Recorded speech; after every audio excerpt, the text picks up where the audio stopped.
The night was quiet on the alien world of Velmora 6. Soft blue lights shined from the trees, and the calm wind moved through the crystal grass fields. The Velmori people, a peaceful species with tall thin bodies and bright silver eyes, were resting after a long day.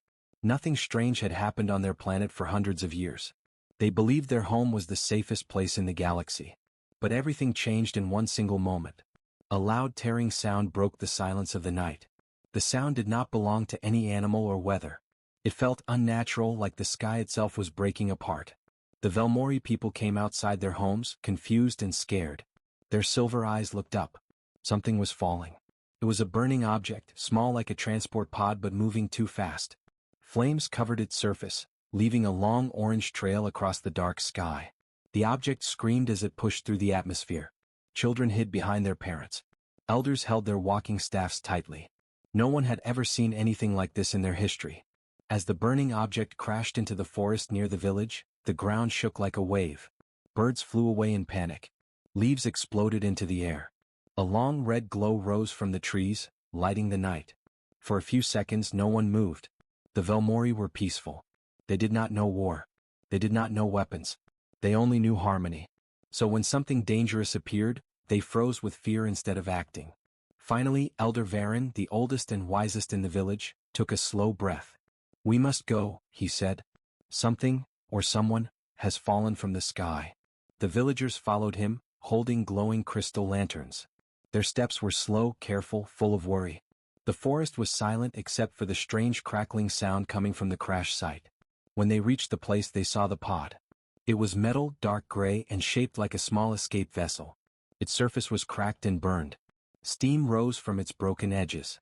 Strange symbols were carved on its side, symbols the Velmori had never seen before. Elder Varen walked closer. His hand shook as he touched the metal. It was still warm. "Is there someone inside?" a young Velmori whispered. Varen leaned in and looked through the broken glass window. His eyes widened. "There is." Inside the pod was a human child. The Velmori gasped. Humans were a legend in their world. Stories said humans were strong, dangerous, emotional beings. Some stories said they destroyed planets. Others said they fought with impossible bravery. And some stories said humans died thousands of years ago. But here, right in front of them, was a small human child, no more than 8 or 9 years old. His clothes were torn. His face had dirt on it. His small hands were shaking, even in unconsciousness. "He is alive," Elder Varen said softly, "but very weak." The villagers stepped back. They whispered to each other. Humans were warriors. They were powerful. They were violent. What if he wakes and attacks us? Fear grew in their voices. But Elder Varen looked at the boy carefully. The child was not dangerous. He was hurt. He was alone. He was afraid. "He is only a child," Varen said. "And he needs help." Some villagers disagreed. "We cannot bring him to the village. Humans destroyed themselves with their own strength. They were called monsters. They were not weak, they were too strong." Varen looked at them with sad eyes. "And yet," he said, "this one looks very weak." The forest wind moved gently as if waiting for an answer. The human boy made a small sound, something like a cry. His hand moved slightly, reaching out into empty air, reaching for help. Varen stepped forward. "We will not leave him here. If he is dangerous, the stars will judge us later. But tonight, he is just a lost child." He placed his hand lightly on the boy's head. The child's breathing became calmer. For the first time in centuries, the Velmori had touched a human. The villagers hesitated, but slowly their fear softened. Their lanterns glowed brighter, and the darkness around them began to feel less cold. They lifted the pod carefully and carried the child back toward the village. Every step was filled with worry and confusion, but also something new. Hope. The stars above watched silently, as if knowing what was coming. The galaxy believed humans were extinct. Some believed humans were monsters. Some believed humans were unstoppable warriors. Some believed humans were too emotional, too kind, too weak. But soon Velmora 6 would learn the truth. The child they carried into their home would change everything. Their fear, their history, their future. Because they called humans weak. Until humans showed them kindness. The human boy slept for almost an entire day. The Velmori placed him inside a healing room, a small round chamber with warm blue crystal walls. The crystals produced soft light and gentle heat, helping wounded bodies recover faster. The villagers stood outside the room, watching through a clear screen, unsure if they had made the right choice. Humans were only stories to them, stories filled with danger, fire, and war. The boy did not fit the stories. He looked small and fragile, his breathing slow, his hands curled close to his chest like he was protecting himself from nightmares. No one knew what journey he had survived. No one knew why he was alone. And no one knew if more humans were coming. Elder Varen sat near the door, silent and thoughtful. He had lived for more than 200 years, long enough to hear many legends. And he knew one thing. Legends were often wrong. As the crystal room hummed softly, the boy suddenly moved. His eyes opened a little, confused and glassy. He tried to sit up, but his weak body fell back. Varen slowly entered. The boy's eyes widened in fear. He pressed himself against the crystal wall, shaking. His breathing grew fast and uneven. His eyes, brown, wide, deeply human, showed pure panic. He did not know where he was. He did not know these alien faces. He did not know if he was safe. "It is all right," Varen said gently. His voice was slow and calm like moving water. "You are safe. No one will harm you." But the boy did not understand. He only heard strange sounds from an unfamiliar being. Varen stepped back, giving him space. "My name is Varen," he said. "Elder of this village. You are welcome here." The boy blinked. His lips trembled. He whispered something in a weak voice, words in human English. Where is my mom?" The villagers outside felt a sharp sting inside their hearts, even if they didn't understand the words. They understood the emotion. Loss, fear, loneliness. The boy tried again, tears forming. "My mom, where is she?" Varen did not understand the language, but he understood the pain in the child's voice. He stepped closer again, slowly, like approaching a frightened animal. He placed his hand over his chest, showing kindness. "We will help you," he said softly. "You are not alone." The boy kept shaking, but his crying slowed. He looked around the room, confused but listening. The blue crystal light calmed him a little. He rested his head back on the soft bedding. Varen noticed something strange. There was a small device attached to the boy's wrist, a metal band with blinking red lights. The symbols on it were human, but the shape looked military. Varen did not touch it, he only observed. Perhaps it was tracking something. Or someone. Outside the room, the villagers grew nervous. What if humans come looking for him? What if this device calls them? What if this child is a threat? Fear returned in their voices. But then the boy whispered something again, weak, hopeless, lost. "I don't want to die." The fear in the village turned to silence. This was not a monster. This was not a warrior. This was not the human they imagined from old stories. This was just a child who had lost everything. Varen left the healing room and walked to his people. "We will not harm him," he said firmly. "But we must understand him. We must learn who he is and where he came from." A young Velmori named Sira stepped forward. She was a healer, skilled in studying foreign biology. "I can teach him our language," she said. Slowly. Patiently. "And if he is dangerous?" another villager asked. Sira looked through the window at the tiny scared human child. "He is already afraid of us," she said. "That fear is more powerful than any weapon." Varen nodded. "Then we show him kindness." The next day, the boy woke again, still weak but more aware. Sira entered the room with a tray of soft fruits and warm water. The boy watched her carefully, ready to run, ready to fight, even though he had no strength. Sira placed the tray on a table and stepped back. She pointed at the food. "Eat," she said gently. "Food." The boy looked at the tray. Then at her. He did not move. Sira said it again, even softer. "Food." The boy whispered, "Food?" He said it with uncertainty, as if repeating a sound he didn't know. Sira smiled and nodded. "Yes, food." Slowly the boy lifted a piece of fruit. He smelled it first, then took a tiny bite. His eyes widened at the sweetness, and he took another bite, faster this time. Sira watched him. Varen watched from outside. The entire village watched from a distance. Because in that simple moment, a scared child eating food given by strangers, something changed. A bridge formed between two worlds. After eating, the boy looked at Sira and pointed to himself.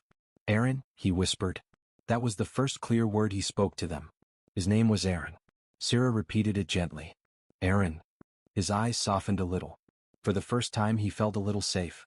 Varen entered the room. He placed a hand on his chest again, the Velmori sign of peace.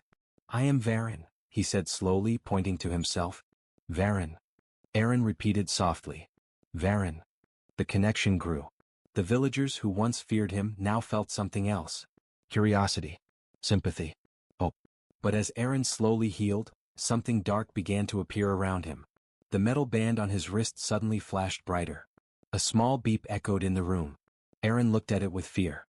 He pulled his arm close to his body and whispered, "No, please, they will find me."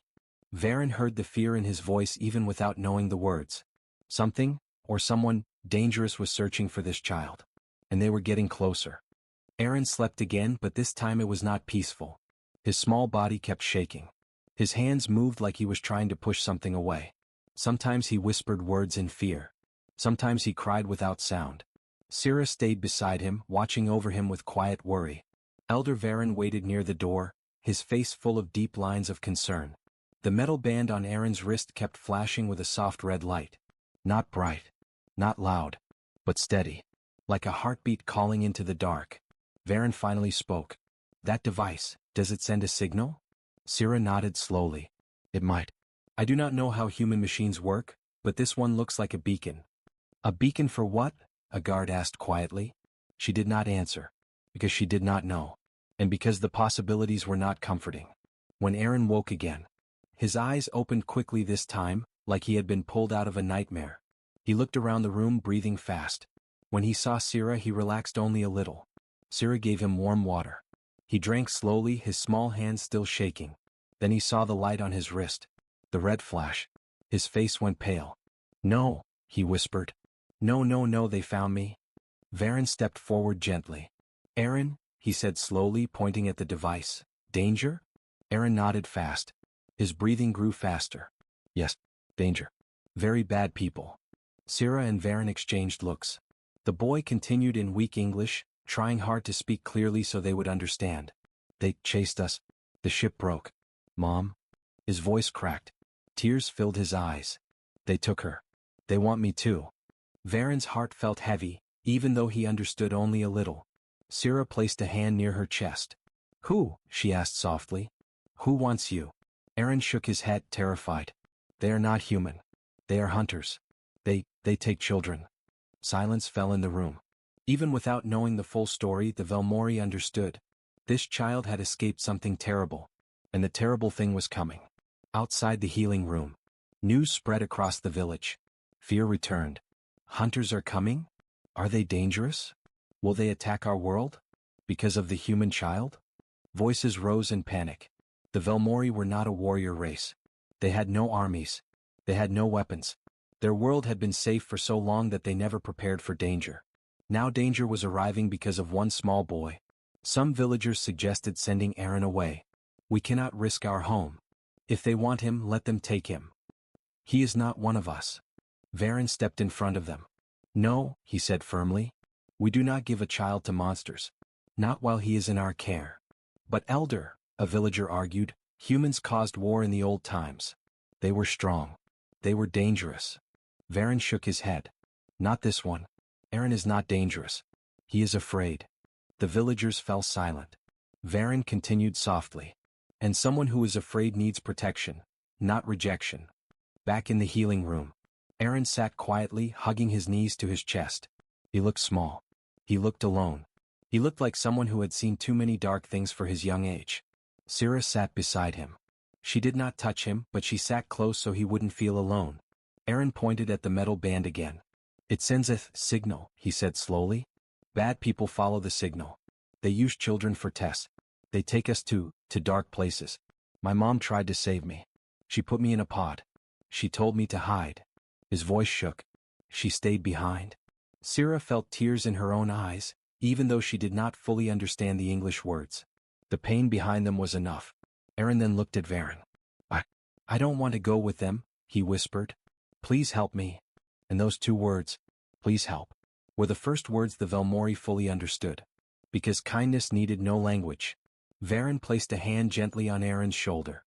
"We will protect you," he said softly, even if Aaron didn't understand the exact words. His tone carried the meaning. Aaron nodded and wiped his tears with his small hands. That night, the sky over Velmora 6 was clear. Stars shined like white crystals. But something new appeared, something that did not belong in the peaceful night. A shadow. No bigger than a small ship at first, moving silently above the atmosphere. Then another shadow. And another. 3 shapes slipped through the darkness, almost invisible. In the village the air became cold. Varen stood outside, sensing something wrong. The forest animals were silent. The glowing trees dimmed. Even the wind stopped. Sira came running to him. Elder. The device on Aaron's wrist, the light changed. Inside the healing room, the band on Aaron's arm now flashed faster. Red, red, red, red. Like a warning alarm. Aaron saw it and froze. They're here. He did not scream. He did not cry. He only whispered the words. They found me. Varen rushed to the window. High above the sky the shadows grew larger. Now clearly ships. Cold metal silent ships. The hunters.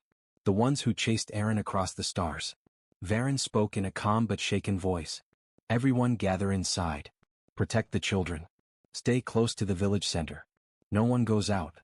The Velmori obeyed, fear gripping their hearts. Aaron sat in the room trembling. He hugged himself tightly, eyes full of terror. Sira knelt beside him.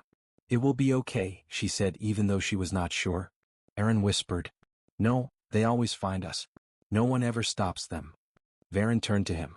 Aaron, he said gently, you are safe here. The boy shook his head violently. No, no. They are strong. Very strong. They hurt people. They don't stop. Varen looked at him with calm eyes. And we are not strong, he said softly. We are peaceful. Aaron looked up, confused. Then why help me? He whispered. Varen smiled sadly. Because you needed kindness. And we do not leave a child alone. Aaron's eyes filled with tears again. But before he could speak, a deep humming sound came from the sky. The hunters were landing. And the peaceful world of Velmora 6 was about to face darkness for the first time in 1,000 years. The hunters' ships landed in the forest like falling shadows. No fire. No bright lights. Just a deep metallic thud that shook the ground and made every Velmori heart freeze. Animals ran in panic. Birds disappeared into the night sky. The glowing trees turned dim as if they feared what had arrived. Inside the village, everyone gathered in the central hall, a round building made of crystal vines. It was the strongest structure they had. Children cried quietly. Adults tried to calm them, but fear sat heavy in the air. Sira stayed close to Aaron, who sat on a soft crystal bed, knees pulled to his chest. He kept staring at the wristband, now blinking rapidly with bright red light. He whispered to himself again and again. They're here, they're here. Outside, the forest. Elder Varen stood at the village entrance with 5 guardians. They had no weapons, only long staffs made of glowing wood. Their hands shook, but their faces remained calm. The forest grew silent. Then, they appeared. 3 tall figures stepped out of the shadows. Their bodies were covered in dark armor, shaped like claws and bones. Their eyes glowed with sickly green light. Their skin, what little showed, was rough, gray and marked with scratches. They were not creatures of life. They were creatures of hunting. One of them sniffed the air. Another touched the ground, feeling the vibration. The third one lifted a small device. A screen lit up. A red dot blinked. The red dot was moving. They had found Aaron's signal. The leader of the hunters made a low growling sound. Human, child, he hissed in a cold, distorted voice. The first encounter. Varen stepped forward, heart pounding but voice steady. Welcome to Velmora 6. Our world is peaceful. The hunter leader raised his hand. Varen froze. The hunter's claws were long, sharp and filled with poison. Even a single cut could kill. We are not here for your kind, the leader growled. His voice was harsh and metallic, like stone being crushed. We want the human. Give him. The guardians behind Varen stepped forward in fear and anger. We will not give a child to violence, Varen said firmly. The hunter tilted his head, confused for a moment. No one had refused him before. Then he laughed. A horrible, echoing laugh. You creatures are weak, he said. Humans are weak. The boy is property of the syndicate. He belongs to us. Property. The word burned inside Varen's soul. No child is property, he replied softly. The hunter leader stopped smiling. You protect him, he hissed, because you do not know what he is. Varen's eyes narrowed. What is he? A weapon, the hunter said. A danger. A mistake. Varen did not understand. But he did not need to. A weapon. This small, scared child? The hunters were lying. Or worse, they believed their own cruel words. Inside the village hall. Aaron heard the hunter's voices echoing from outside. He froze. His heartbeat grew fast and painful. Sarah placed a hand near him. "It is okay," she whispered even though she felt fear too. Aaron shook his head. No, they hurt everyone, they take kids. They. He could not finish. He hugged himself again. He looked even smaller than before. Sarah looked at him with soft eyes. "You are safe with us," she said. But even she did not believe her own words. Back outside, the standoff. The hunter leader raised his weapon. A long black spear with glowing red edges. "Move," he hissed. "We will take the boy." Varen stood firm. "We do not fight," he said. "But we do not surrender innocent lives." The hunter stepped closer, towering over him. "You refuse us? Even though you cannot defeat us?" Varen lifted his head. "Yes," he said quietly. "Because kindness is not weakness." The hunter snarled. In a single fast motion, he struck. The spear sliced across the ground near Varen's feet, leaving a burning line on the crystal dirt. The guardians stepped back in fear, gripping their staffs tightly. The hunter pushed forward. "Bring the child," he growled, "or your village burns."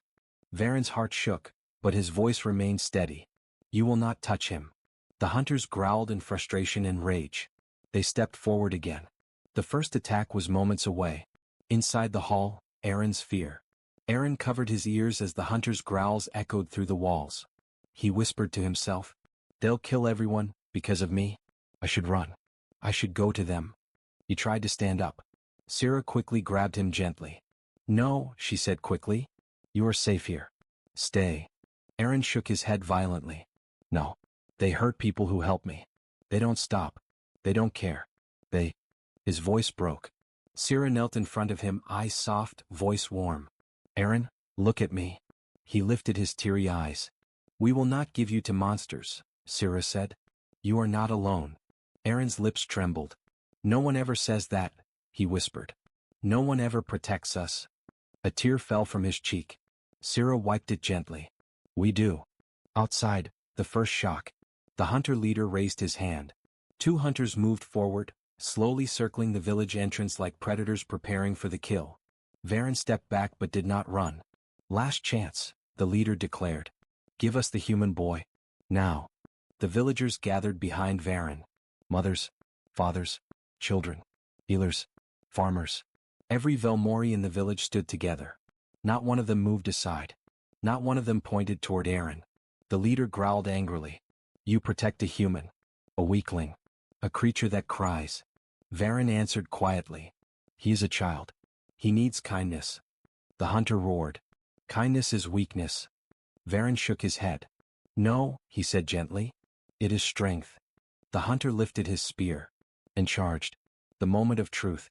Just as the spear was about to strike Varen, a loud shrill cry rang out. It did not come from a hunter. It did not come from a Velmori. It came from inside the hall. From Aaron. He had run out of the building, tears streaming down his face. "Stop." His voice echoed through the entire village. Everyone froze. Aaron stumbled forward, shaking violently. "Stop, please, don't hurt them," he cried. "They're innocent, it's my fault. I'll go with you, just don't hurt them." He took another step forward. His small voice cracked. "Please, don't hurt them." The hunters stared at him. The villagers gasped. And Varen's heart shattered. Aaron, the child who feared everything, was trying to protect them. By giving himself up. The hunter's leader smiled cruelly. "So the human comes willingly," he hissed. Sarah ran toward Aaron. "No. Aaron, stop." But Aaron shook his head. "They'll die, because of me. I can't let them." He fell to his knees, crying openly.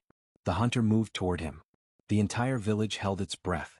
And the darkness of the galaxy closed in. Aaron knelt in front of the hunters, shaking like a leaf in a storm. His small hands pressed against the cold ground. His tears dripped one by one, leaving tiny dark circles in the dust. He was ready to give himself up. Ready to return to the nightmare he had escaped. Ready to be taken back into the darkness. If it meant saving the people who had shown him kindness. The hunters smiled, cruel, sharp, satisfied. The hunter leader stepped toward the boy, lifting his spear. "Stand," he growled. "You belong to us." The villagers watched with pain twisting their hearts.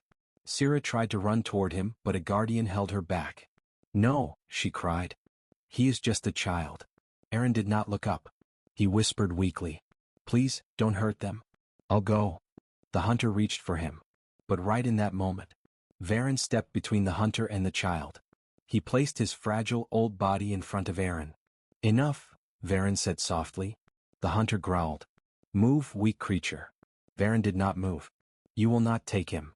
A shocked silence fell over the village. The hunter's voice turned low and dangerous. "You protect the human as if he is one of your own." Varen answered. "He is one of our own. He came to our world in fear. We gave him shelter. That makes him family." Aaron's eyes widened, tears still falling silently. Family. A word he had not heard since his mother pushed him into the escape pod. A word he thought he would never hear again. The hunter leader snarled. "You call him family? He is nothing. He is weak." Varen looked down at Aaron, tiny, shaking, innocent. Then he looked back at the hunter. "You see weakness," Varen said. "We see a child who has survived more pain than any warrior."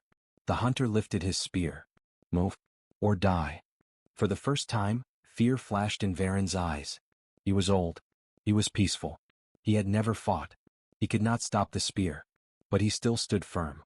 Aaron breaks. Aaron saw the spear rise.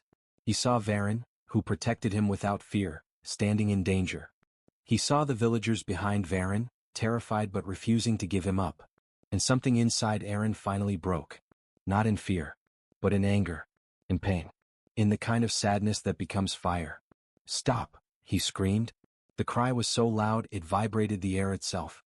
Everyone froze. A strange wave of energy pulsed from Aaron's body. It was not bright. It was not violent. But it was powerful, deep, old, and human. A warm, golden light flickered around him for a second. Just a second. But everyone felt it. The hunter stumbled back a step, confused.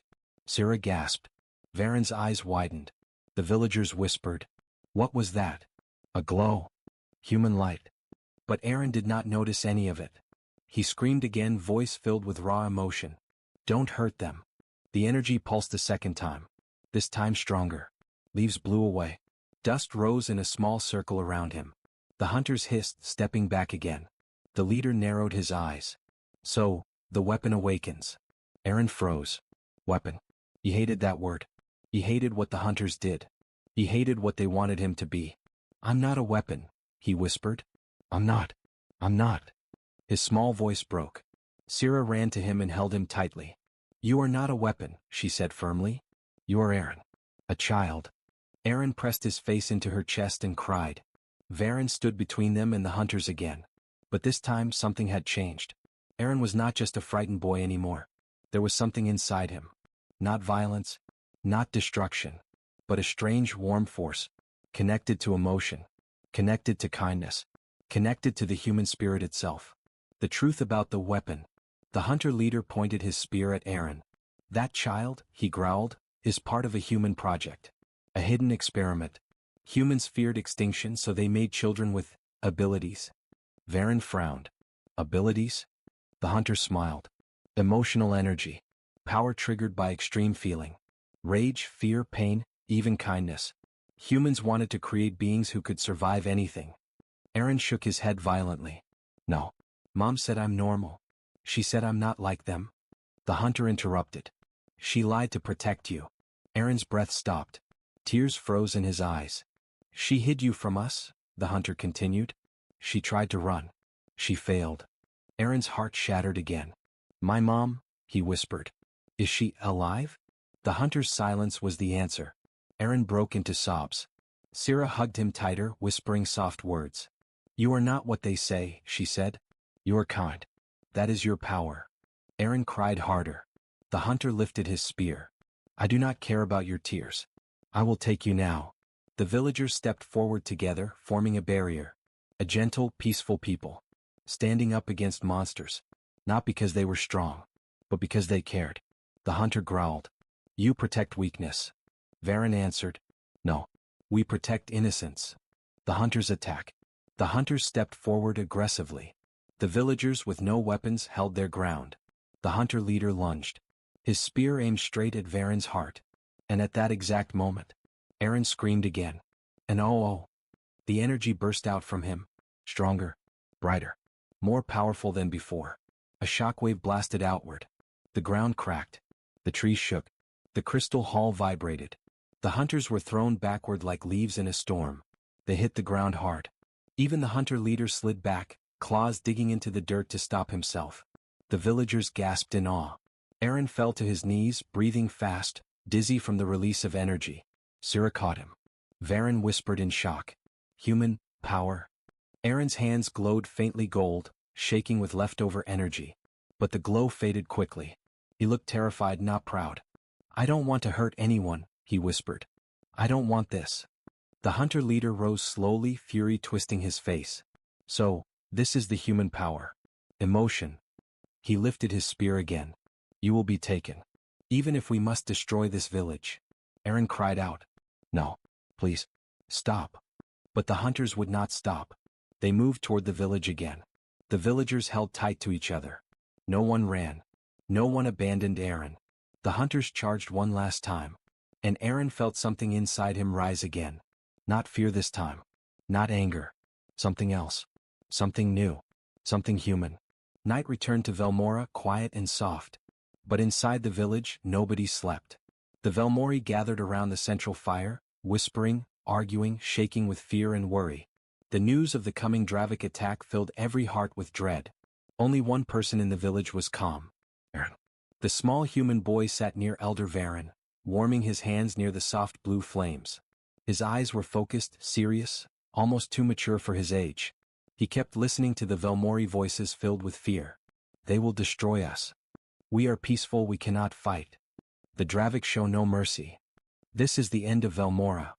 Aaron lowered his head. He hated seeing them afraid. After everything the Velmori had done for him, saving him, healing him, caring for him, he could not let them suffer. They helped me, he whispered to himself.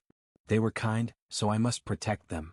When Elder Varen noticed Aaron's quiet expression, he spoke softly. You are thinking something, child? Aaron looked up. I know I cannot fight them alone. I am small. I am not strong like the humans from Legends. He paused, then his eyes hardened. But humans are never truly alone. Varen frowned in confusion. What do you mean? Aaron pointed toward the sky. Somewhere out there, my ship is still sending a signal. Whenever a human escape pod crashes, it releases a distress beacon. Maybe weak, but it keeps sending. Varen's eyes widened. You mean, someone might come? Aaron nodded slowly. Yes. If any humans survived, they will hear it. The entire circle froze. Every Velmori heart skipped a beat. Humans? Alive? Coming here? Fear mixed with hope. Uncertainty mixed with excitement. Child, Varen said slowly. If humans arrive, will they be like the old stories? Will they bring war? Aaron shook his head gently. No. If they come, they will bring protection.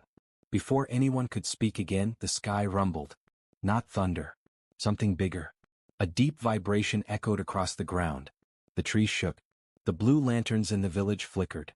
A Velmori scout ran into the circle, panic in his voice. They are coming. The Dravik ships are entering our sky. The crowd gasped. Mothers held their children. Elders stepped back. Warriors who had never fought in their lives gripped useless wooden staffs. The nightmare had begun. Aaron stood up. His small fists tightened. His breathing became steady. Even though he was scared, he refused to show it. Varen touched the child's shoulder. You do not have to face this. Aaron looked directly into the elder's silver eyes. Yes, I do. He walked to the center of the village. Everyone watched him, this tiny human child who looked so fragile, yet carried so much resolve. Aaron raised his voice so all could hear. I know you think humans are strong, or monsters, or dangerous. But that is not true. He pointed at his chest. Humans are strong when they must protect someone they care about. His voice grew louder. You showed me kindness. You treated me with love. You called me weak, but humans become strongest when someone is kind to them. The Velmori listened, stunned. Aaron took a deep breath. And I promise you, I will not let the Dravik hurt you. A shadow swept across the sky. Everyone looked up. The first Dravik cruiser appeared, dark, sharp, shaped like a metal spear. It hovered above the forest, glowing with red energy. More ships followed, surrounding the planet like hungry predators. The Velmori trembled. Aaron watched with narrowed eyes. Varen whispered, What will you do, child? Aaron's lips curved into a small determined smile. I will answer the beacon. He pressed a button on his wrist. A soft beep echoed. Far above in deep space, a tiny signal burst out from Velmora. Then another. Then another. A repeating human distress code. 3 short pulses. 3 long pulses. 3 short pulses. The universal human cry for help. For a moment, silence. Then, boom. A huge explosion lit the sky. A Dravik ship suddenly jerked, shaking violently. Another explosion followed. And another. Something had fired from above the clouds. Something powerful. Something fast. The Velmori screamed and ran for cover. Aaron looked up, hope shining in his eyes. A shape descended through the atmosphere. Black metal. Blue engines. A symbol burned into the hull. Humanity survives. Humanity protects. Humanity returns. Aaron whispered with tears in his eyes. They heard me? Varen stared in total shock. What is that ship? Aaron smiled proudly. That is a human guardian frigate. My people came back. The Velmori gasped as the ship released brilliant white shields that crashed against the Dravik fleet, breaking through their formations. Hope flooded through the village. Fear finally lifted. The humans had returned. Not as conquerors. Not as monsters. Not as destroyers. But as protectors. And everything began because a small, weak-looking child showed kindness in return. The sky of Velmora burned with light. Human beams clashed with Dravik cannons. Explosions echoed like thunder across the land. The Velmori villagers huddled together, watching the battle from behind the crystal trees. Their hearts pounded with equal fear and hope. For the first time in their peaceful world, the galaxy's most feared warriors, and the galaxy's most brutal conquerors, were fighting above their heads. Aaron stood at the front of the village, staring up at the glowing sky with unblinking eyes. His small hands trembled, not with fear, but with determination. Elder Varen moved beside him. "Child," he whispered, "your people, they came." His voice carried shock, relief, and a deep question.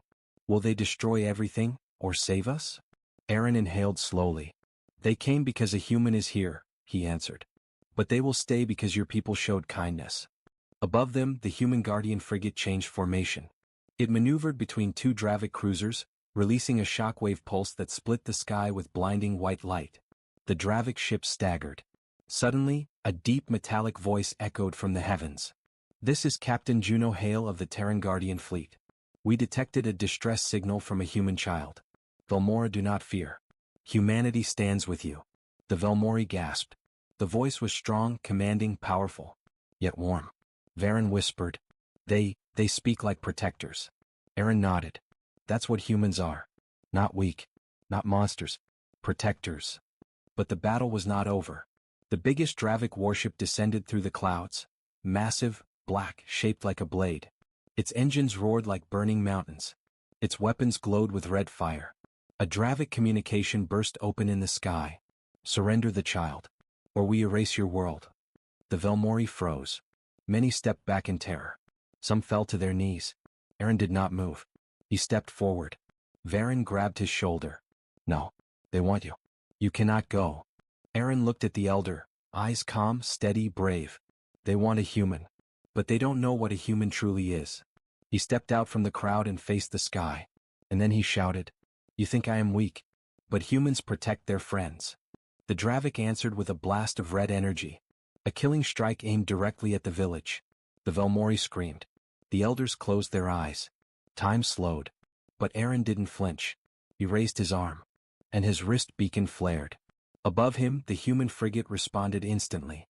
A shimmering wall of blue light crashed down from space, forming a shield around the entire village. The Dravik blast hit it, and shattered into harmless sparks. The shield hummed. The humans had protected them again. The entire village stared at Aaron, the tiny boy who triggered a defense that saved all of Velmora. Elder Varen whispered, "They called you weak." Aaron finished, "Until we showed them kindness." But the Dravik flagship prepared a second, even stronger strike. Captain Hale's voice echoed again. "Guardian units, deploy. Protect Velmora at all costs." From the human frigate, 10 small fighter pods shot downward like falling stars. They formed a circle around the Dravik flagship, firing precise blue beams at its engines, wings, and weapon cores. The Dravik ship shook violently. Target systems failing, their voice snarled. Human interference, unexpected. The Guardian pod swooped again. One final combined strike. A massive blast of blue energy hit the Dravik flagship, and the monstrous warship exploded into a burning storm of black debris. Silence followed. The cheers erupted across Velmora. The Velmori cried, hugged, and trembled with relief.